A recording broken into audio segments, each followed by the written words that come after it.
The Lion Inside by Rachel Bright and Jim Field.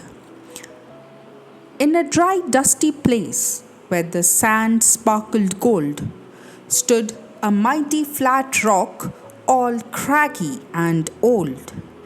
And under that rock, in a tiny full house, lived the littlest, quietest, meekest brown mouse. He was so very tiny, so incredibly small, that nobody noticed him ever at all.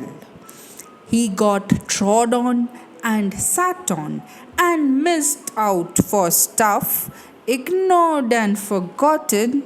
Yes, mouse life was tough.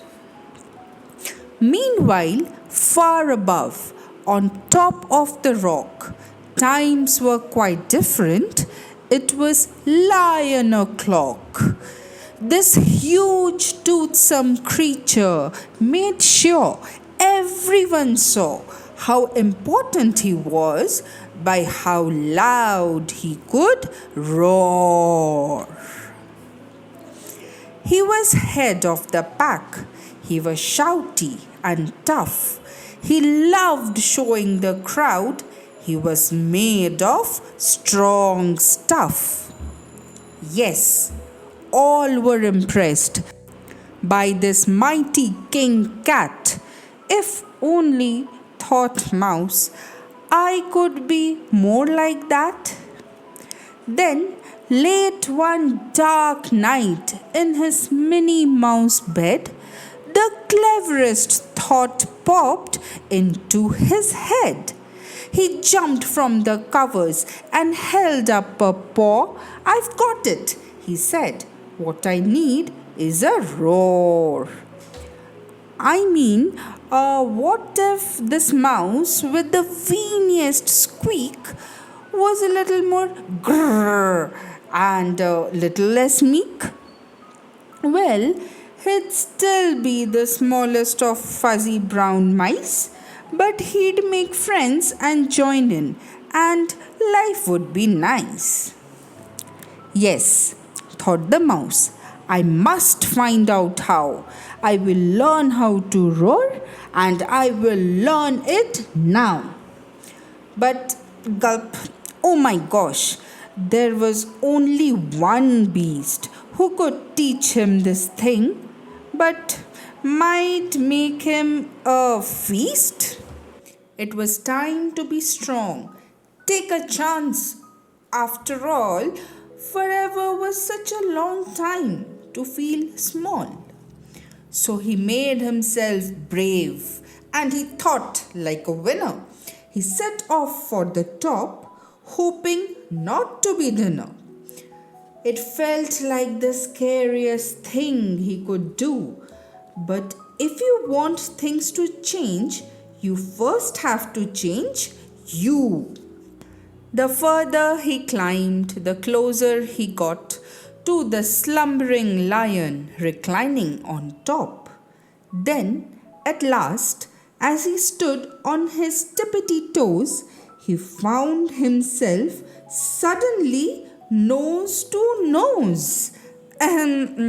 Gulp, pardon me. Wake up, Mr. Lion. You have got company. Squeak. Mr. Lion, what I've come to you for is Squeak. Do you think you could teach me your roar? A silence befell that twinkling plain. Lion opened his eyes and puffed out his mane. Time slowed right down. Why, it felt like a week. Then he opened his mouth and let out an eek. The lion was shaking, his paws all a fumble. He was backing away with a scrambling tumble. Don't hurt me, he whimpered. Oh, try to be nice. Well, my goodness, this lion was frightened of mice? Don't worry, Mouse peeped. I am a friend, not a foe. Let's rock this together. We'll have fun. don't you know? That was a magical moment for sure, when Mouse didn't feel at all small anymore.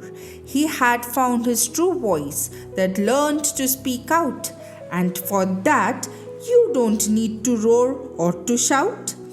And from that day and always, the two were a pair.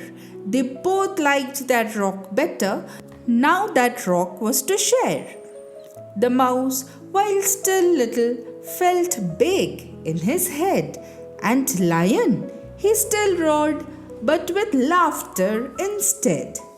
Yes, that day they both learned that no matter your size, we all have a mouse and a lion inside. If you liked this story, please hit the like button, share it with your friends, and for more such stories, subscribe to my channel. Thank you.